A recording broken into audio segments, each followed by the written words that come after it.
हरियाणा में रबी की फसलें पककर तैयार हो चुकी हैं। कुछ इलाकों में तो गेहूं की कटाई भी शुरू हो चुकी है।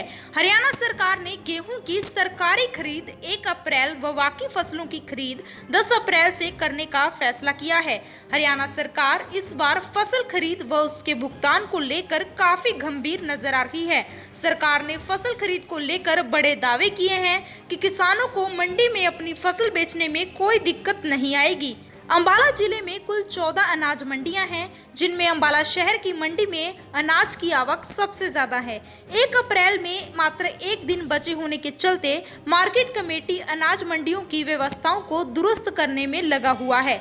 मार्केट कमेटी की सेक्रेटरी ने बताया कि फसल आने से पहले मंडी की सभी व्यवस्थाओं को ठीक कर लिया गया है, साफ सफाई की जा रही है और पानी की टंकियों को साफ करवा दिया गया है। उन्होंने कहा कि किसानों को गेट पास कटवाने में कोई समस्या नहीं आए, इसके लिए दोनों गेट पर एक्स्ट्रा कंप्यूटर की व्यवस्था भी कर दी गई है। हम सारे इंतजाम हमने पूरे कर लिए हैं। सफाई मंडी की करा दी गई है। हमारे मंडी में 8 वाटर कूलर हैं जो ठीक करवा दिए गए हैं और बिजली की भी व्यवस्था कर दी गई है। नहीं, ऐसा तो नहीं है किसी को कोई दिक्कत आई है, ये हमारे नोटिस में नहीं है। अब की बार हमारी पूरी तैयारियां हैं। शेड्यूल हमारा हेड ऑफिस से बन के आएगा। हर तरीके की हमारी तैयारी हो चुकी है। नहीं, किसानों के पास मैसेज आएगा हेड ऑफिस से, जो वो तारीख अपनी सेट करेंगे कि इस तारीख को हम गेहूं लेके आ रहे हैं, तो उनका शेड्यूल में नाम डल जाएगा। नहीं, मैं मंडी की विजिट करके आई हूँ। सफाई हमारी ठीक है, जहाँ पे थोड़ी बहुत कमी है उसको हम दुरुस्त करा रहे हैं।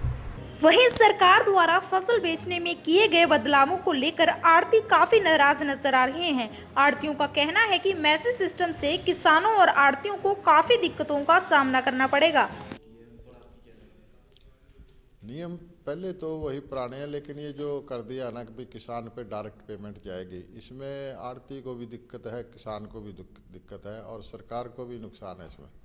क्योंकि पहले पेमेंट आती थी आड़ती के पास, तो उससे किसान लेके अपनी लिमिट भर देता था बैंक की। वो लिमिटें भी नहीं भर सकेंगे। अब वे मान लो उसने 5 लाख की लिमिट बना रखी है और 3 लाख की फसल हुई, तो उसके 3 लाख उसके खाते में चले जाएंगे लिमिट में। ना वो पैसे निकलवा सकता, ना वो आगे काम कर सकता।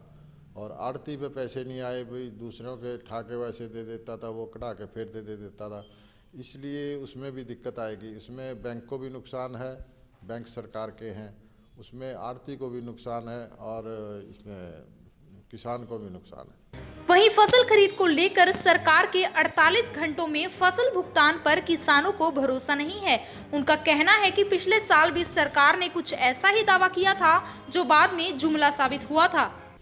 किसान ने अपना ये जो माल शेड्यूल का किया है, जो गेहूं मंगवाने के लिए कहा है, ये सिस्टम कोई ठीक नहीं लगता है। किसान की फसल किसी दिन कटेगी, उसका नंबर किसी दिन आ गया तो उसमें दिक्कत खड़ी होगी किसान को। वो माल कैसे बेचेगा अपना? सबसे बड़ी दिक्कत तो यही है हमारे को। माल मंडी में आएगा, उस दिन उसकी नंबर नहीं है, माल उसका पहले आ गया तो वो पड़ा रहेगा 2 दिन 4 दिन 5 दिन, तो जब उसका नंबर आएगा तो तब उसका लिखा जाएगा। ये दिक्कत है, सबसे बड़ी दिक्कत है। हरियाणा में पेमेंट डायरेक्ट सभी की नहीं है। जिसने कोई फार्मर ने लिख दिया मैं आड़ती के थ्रू लूँगा, तो वो आड़ती के थ्रू ले सकता है। अभी मेरी सेक्रेटरी साहब की कल बात हुई है, उन्होंने ये बात की है भी जो पेमेंट फार्मर ने लिखा मैं आड़ती के थ्रू लूँगा, तो वो आड़ती के थ्रू ले सकता है।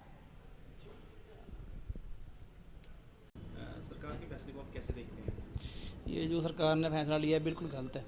ठीक है ये बात, क्योंकि जो फसल कटाई है वो ये नहीं पता कि मतलब जैसे किसी के 5 तारीख को कटनी, किसी को 10 को कटनी है। ठीक है ना बात, कोई इसकी टाइमिंग नहीं है, क्योंकि हमें मौके पर कंबाइन नहीं मिलती, कंबाइन मिल की ट्रैली नहीं मिलती। तो इस मैसेज का हमें कोई फ़ायदा नहीं है। जो कह रही है मैसेज आएगा ये आएगा, ये चीज़ में पीछे दिक्कत रही है हमें। ठीक है, तो आने वाले टाइम में भी जैसे पीछे खुली खरीद थी वैसे ही खुली खरीद रहनी चाहिए इसकी, जो भी है सिस्टम। हाँ जी, मैसेज का तो ऐसा है जी, मैसेज के हिसाब से कोई फसल नहीं गिरती जी, चाहे सरसों हो, चाहे जीरी हो, चाहे गेहूं हो। पिछली बार मेरे पास 2 क्विंटल का मैसेज आया था। 60 क्विंटल मेरे पास, 60 एकड़ मेरे पास जीरी के किले हैं और मैसेज आया मेरे पास 2 क्विंटल का जी। अब गेहूं में ऐसे कैसे चलेगा जी? मैसेज के हिसाब से सारी गेहूं का घर कटवा के रखेंगे, मैसेज आते रहेंगे, घेरते रहेंगे थोड़ी थोड़ी, फिर वो इतना तो बरसात आ जाएगी। मैसेज के हिसाब से तो किसी कोई फसल नहीं चलेगी। वैसे पिछली बार बोला था भी 1000 रुपये ने 100 रुपये फालतू देंगे मई के बाद, 100 रुपये फालतू देंगे मई के बाद, फिर उसमें 100 रुपये किसी को फालतू नहीं मिलेगी। उसके बाद गेहूँ 1500 रुपये बिकेगी, पहले बिकती थी वो MSP पर, जिन्होंने रोक ली उनकी सस्ती बिकेगी। ऐसे भी 9% का ब्याज गिरेगी, ये भी एक जुमला है। ऐसे ही नहीं ये सरकार करेगी, जो इन्हें किया ये भी झूठ बोल रहे हैं। अंबाला की अनाज मंडी में पिछले साल 20 अक्टूबर को अटल किसान मजदूर कैंटीन की शुरुआत की गई थी।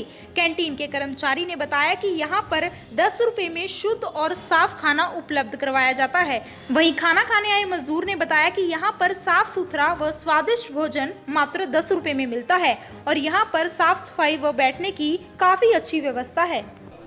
हाँ जी सर, ये जो हमारी कैंटीन है 20 अक्टूबर से शुरू हुई है सर, और इसमें हम लोगों की सुविधा के लिए खाना बना रहे हैं और उनको सस्ते में उपलब्ध करा रहे हैं। 10 रुपये प्लेट है सर, इसमें 4 रोटी, चावल, 1 सूखी सब्जी और 1 दाल है सर। और ये डेली बदल में ही बनाते हैं हम, एक दिन कड़ी भी बनाते हैं और सूखी सब्जी भी बदल में बनाते हैं सर। और हमारे पास हॉल है, हॉल के अंदर टेबल लगे हुए हैं, कैमरे लग रहे हैं जी, पंखे लगे हुए हैं और लोगों के पानी पीने के लिए ठंडे पानी की व्यवस्था भी है। हमारे पास कूलर लगा हुआ है, ठीक है सर। और कितने लोग खाते हैं यहाँ पे सर? 300 सवा 300 लोग, 350 तक ही आ जाते हैं। हाँ जी, 300 से ऊपर ही आते हैं जी। फसल आनी शुरू हो जाएगी। ये जी जो शुरू हुई है, बहुत अच्छा खाना मिलता है यहाँ पे 10 रुपए में। एक दाल होता है, एक सब्जी होता है, चावल होता है, 4 रोटी होता है। बहुत ही अच्छा सर सफाई से मिलता है। बेंच यहाँ लगे हुए हैं, टेबल पर बैठकर खाइए। तो कब से करते हैं? मेरे को हो गए जी कम से कम 3 महीने हो गए, 3 महीने खाते हो गया। खाना बहुत बढ़िया है जी, खाना बहुत अच्छा है। आप क्या करते हैं? हम जी मंडी में काम करते हैं, पल्लेदारी करते हैं।